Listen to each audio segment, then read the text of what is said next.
Hey, welcome back to Next Stack Ninjas, the go-to podcast for mastering your health and wealth longevity. I'm your host, Rachael Van Pelt. Today, we're going to talk about why we sometimes become rebels in retirement. Rebels without a clock. You wake up on a Monday with nothing on the calendar, no meetings, no alarms, no to-dos, just you, your coffee, and total freedom. Sounds like a dream, right? But by Thursday, you can't remember what day it is. You've wandered from room to room, maybe started 5 things and finished none of them, and somehow ended the day feeling tired and obviously unfulfilled. That, my friends, is what I call empty calendar syndrome. And it's one of the most unexpected challenges that people face after retirement. Today, we're going to dig into why so many new retirees feel disoriented instead of liberated. We'll explore the psychology behind that blank calendar, the common urge you feel to rebel against structure, and why that freedom you desire is even better when you have some framework. Because while you might have retired from your job, your next act is just beginning, and it deserves your full engagement. When people first leave the workforce, there's often this period of euphoria, isn't there? Finally, there's no more alarm clocks, no meetings, no commutes or deadlines. But that excitement is quickly followed by a creeping sense of confusion, disconnection, of losing track of time itself. There's actually a name for this. It's called temporal disorientation. It's a real psychological phenomenon where without external time anchors, people begin to lose their sense of daily rhythm. The days of the week blur, mealtime shift, sleep patterns become erratic. You might have noticed this yourself if you ever said, hey, wait, is it Tuesday or Wednesday? Or how did it get to be 5 o'clock already? Or wow, I feel like I got nothing done today. What's happening is you've lost the scaffolding that holds your time. Work used to be the structure for your days. Now that scaffolding is gone, and if you don't build a new one, your days can start to collapse inward. And here's where it gets even more interesting. After decades of living on somebody else's schedule, you're punching the clock, raising kids, planning around school calendars or quarterly budgets, you're probably craving total time freedom. I get it. You finally get to be spontaneous, right? It feels good. So much so that even the mere suggestion of adding back some structure makes you feel rebellious. And you know what? That urge to rebel is completely natural.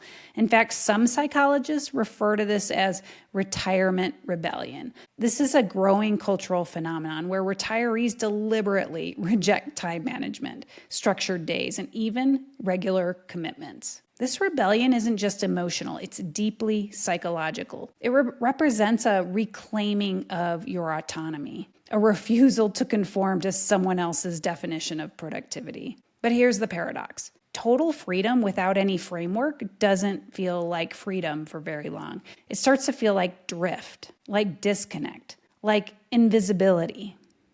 Rebellion can be an important transition phase, but you don't want it to be permanent.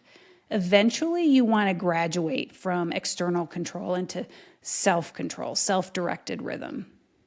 What nobody ever warns you about is that without structure, everything becomes a decision. Should I get up now or sleep a bit longer? Should I go to the gym or read a book? Should I schedule lunch with a friend or just eat alone? At first, that sounds empowering, doesn't it? But over time, it creates what psychologists call decision fatigue. When every action requires a fresh decision, your mental energy gets depleted quickly.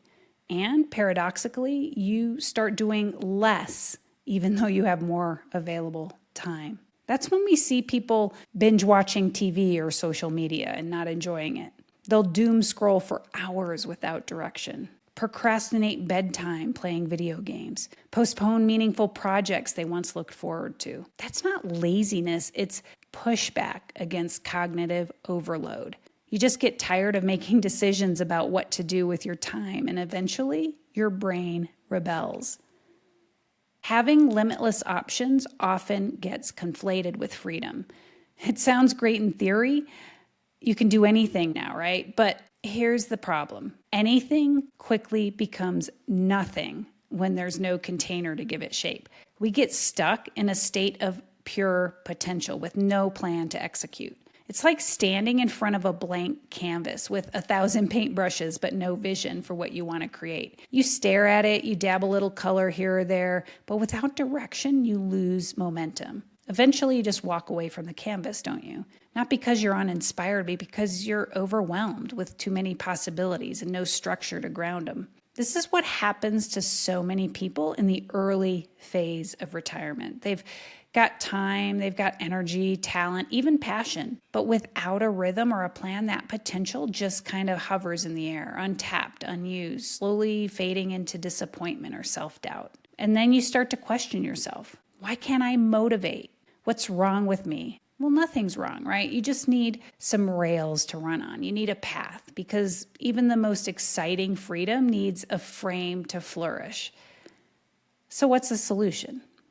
Well, it's not packing your calendar again or recreating that 9-to-5 grind. It's getting intentional about what matters to you and making sure your calendar reflects your values. For example, if health longevity matters to you, then you'll schedule time for physical activity and honor your bedtime and wake time. It's not about keeping busy. It's about building scaffolding for a healthy lifestyle. Remember, structure, it's not the enemy of freedom. It's precisely what makes freedom feel good. To set your intentions, start by asking yourself, what do I care about at this stage of life?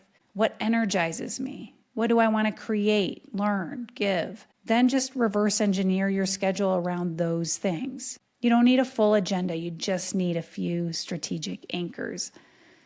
Often, people think the antidote to burnout is undercommitment. And sure, it feels good for a while to say no to everything. But what happens next is subtle and dangerous. Boredom morphs into apathy, apathy into depression. And soon you find yourself asking, what's the point? This is when the empty calendar becomes an existential threat, because now it's not just a matter of how you spend your day, it's a question of whether you matter anymore. Obviously you do, but to feel that, you need engagement, not overcommitment, not obligation, but purposeful activity that reminds you, I'm still here, I still have something to offer.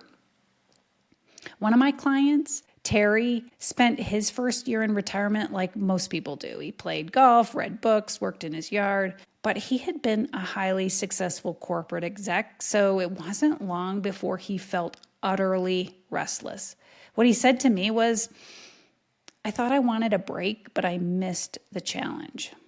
So I encouraged him to experiment with a short-term commitment, something that he would love getting into. And so he decided to teach an 8-week course on woodworking at his community rec center. It lit him up, not because he wanted to work again, but because he wanted to feel like he was contributing. It was awesome. He not only stopped feeling restless, but his time golfing and reading became more enjoyable.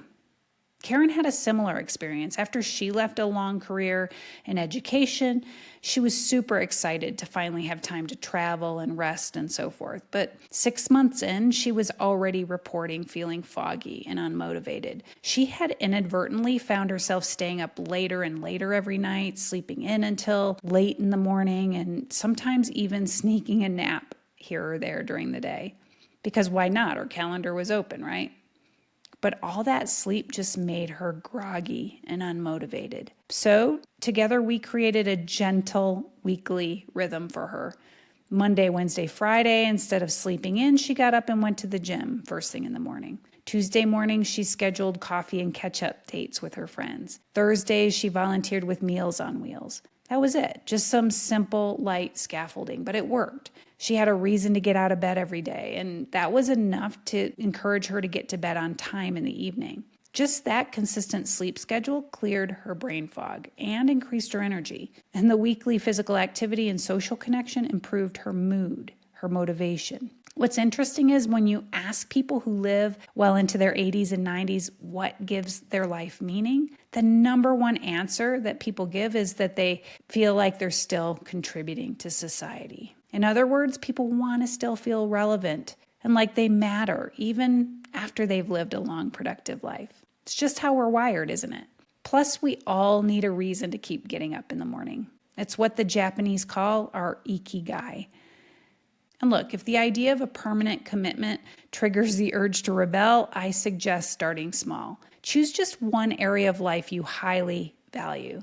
Maybe it's health or creativity or social connection. Just pick a project with a clear start and end date, and then track your progress weekly, not for achievement, but for engagement. Maybe you decide to walk 100 miles over 10 weeks, or you decide to declutter and organize your garage over 1 month, or host a bi-weekly Bible study or book club for 3 months. The magic of time-boundedness is that it provides urgency without the pressure. And remember, your purpose doesn't have to be permanent. Feel free to switch up your schedule every 3 to 4 months just to allow for a little bit of shakeup, a little seasonality. You're less likely to rebel if you give yourself permission to change things up on a regular basis. But I do recommend identifying a few anchor activities, also known as keystone habits. Pick 2 to 3 non-negotiables that reflect your values. For example, if you value strength and fitness, the non-negotiable might be your time to exercise 5 days a week. If you value your faith and spiritual formation, your non-negotiables might be time for prayer and meditation every morning. These kinds of activities become the anchors for your week, while leaving room for spontaneity. You can even assign theme days to each weekday. For example, Monday is movement, and Wednesday is connection, and Friday is adventure. Whatever you do, try to bookend your days with consistent morning and evening routines. Give yourself enough time to wind down every night so you can get to bed at the same time. Likewise, wake up at the same time every morning if you can and ease into your day. When you give your day this kind of gentle structure, it really improves your sleep quality, which means you're going to clock more deep sleep and REM sleep. And that's going to boost your energy and slow age-related decline. If you want an extra boost, avoid picking up that phone first thing in the morning and instead try a 10-minute meditation or journaling session to set your intention for the day. That's going to help prevent aimless drift. And then track your energy. Pay attention to what activities recharge you and which drain you, because the goal is for your calendar to improve your overall energy, not to stay busy. Bottom line, the clock and the calendar aren't your enemies, they're your tools. And it's hard to design your best next act when you are waging a rebellion against tools. You'd be better served finding your daily rhythm and building a few rails to run on. The goal is for you to be awake, to engage with life on your own terms, with your own energy, for your own evolving mission. So if your calendar is empty today, that's okay, but don't leave it empty for long. Put one meaningful thing on there this week and then commit to it. One commitment that aligns with your values, an activity that reconnects you to your aliveness, recharges you. From there, you can just keep building. That's it for today. Thank you for joining me on another episode of Next Act Ninjas. If you need a blueprint to find your rhythm after retirement, hop on my calendar and we'll get you started with a 90-day reboot. You can always find the link in the show notes. And if you know someone else who's a fellow rebel, send them this episode. It just might be the spark that they need. Until next time, live well, love more, age less, my friends.